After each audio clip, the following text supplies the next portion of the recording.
In this particular video, my friend, I'll be taking the time to simply explain to you the importance of actually branding your word, what it means, and what step you can take right now to make sure that by the time it is over for you, you know exactly how your name will sound in the ears of the people coming after you in the generations to come. All right? This is something you don't want to miss.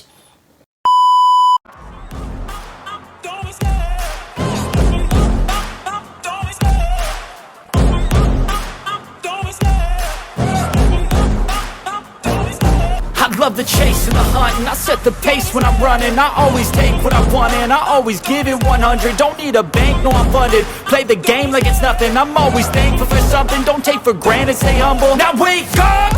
It's time to look at the enemy. Look in the mirror if he is no friend to me. It's not working out, maybe it's the chemistry. It's time to break up so I can make a better me. Better believe in your mind, cause it's everything. You can mold anything. All it takes is Dimitri, let's get right into it. About 23 years ago, there was a movie released in America by the name of Gladiator. In this particular movie, the movie maker is talking to us about a particular general, absolutely magnificent when it comes to the art and science, actually going out there to make great things happen for the Roman Empire.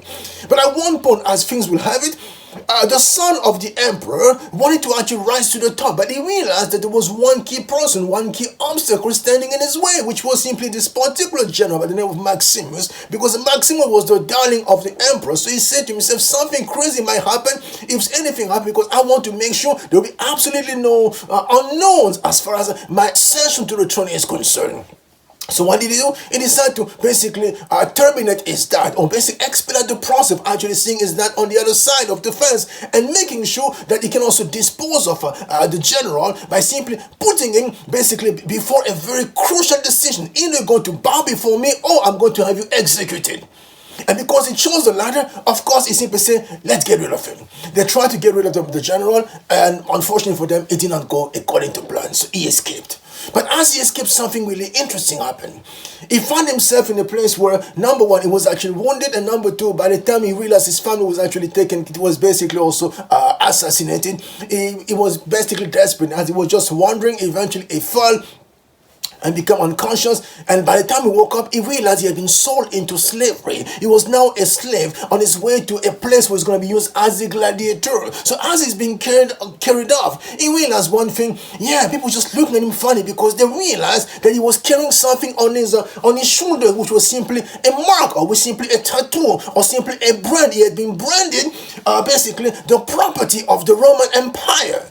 So they try, of course, to remove that branding, because they say, yeah, this is not good. We want to make sure that now you're going to be seen just as a regular person, not as a, because the thing was a fugitive, but not as a former soldier for the Roman Empire. So that's what they did to him. But even as they did that, they realized one key thing. They may have tried to remove the brand, the physical brand from his skin, but the mentality, the system that basically the young man had been actually groomed to rise to the top was still within him. So his ability to actually execute when it comes to the arena, when it comes to disposing of the enemy, was still, so he still had the skills. He was still basically a Roman soldier, a Roman killing machine.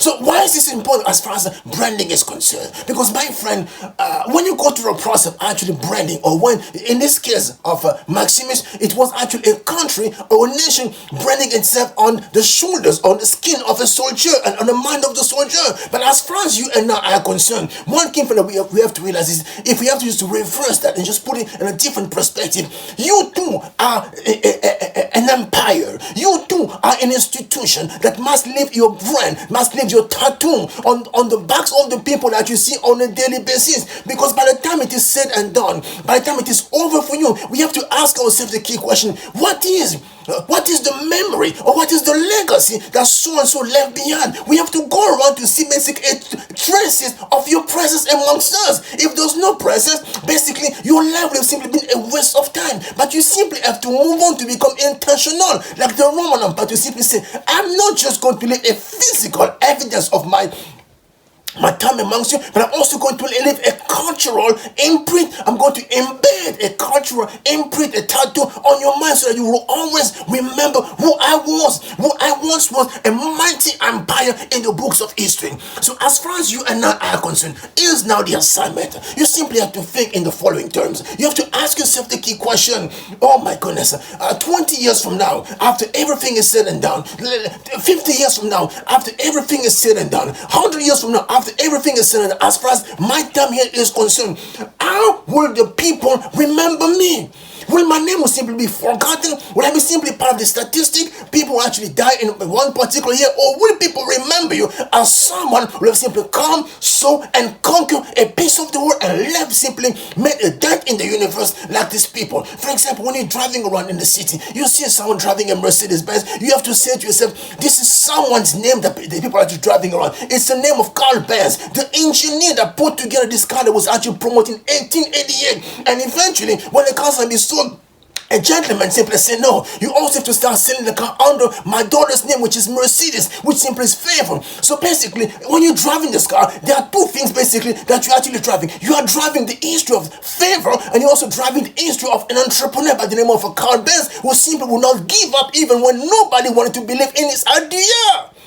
Number two, when you have to look around and you see, for example, other cars, let's go to a Lamborghini. Lamborghini may not be owned by the family anymore, but the family name is still there. It's Lamborghini. It's Ferruccio Lamborghini. A gentleman in Italy would simply decide to simply challenge Ferrari, because Ferrari was actually making cars that he deemed inferior. He wanted to make simply better cars, and he went on to challenge him by simply producing this car. So when you're driving a Lamborghini, you're simply driving the spirit of a man who simply wanted to challenge establishment. Simply says, my goodness, I can come and do much better than you. As a matter of fact, I'm going to come, I'm going to see, and I'm also going to conquer a piece of the land that you have access to.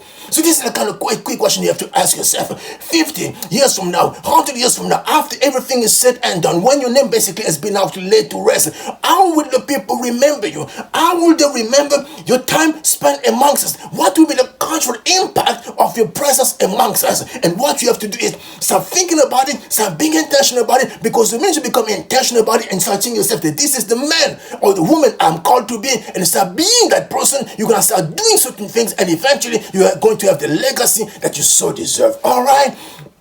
Love you so much. I'm going to hand it for now. But before I go, 4 key things I'm going to kindly ask you to do. Number 1, please make sure to like this video. Number 2, please make sure to leave a comment in the comment section. Number 2, please make sure to share the video as many people as possible. Last but not least, please make sure to subscribe and get your friends, your co-workers, your associates, and anybody you may know to also subscribe to the channel, so we can continue to grow together and become this magnificent empire we're so designed to be. All right? The best is yet to come. And for the best to be manifested, you and I have to remain intentional. And as far as intentionality is concerned, if you're looking to work with me, my friend, just reach out to me, and we're going to see how we're going to onboard you and help you simply unpack this reality simply called wealth creation, more specifically personal branding, and more tactically how we're going to help you through the process of transformation and the process of success building, and turn you into this magnificent masterpiece you are so designed to be. Love you so much. I'm out.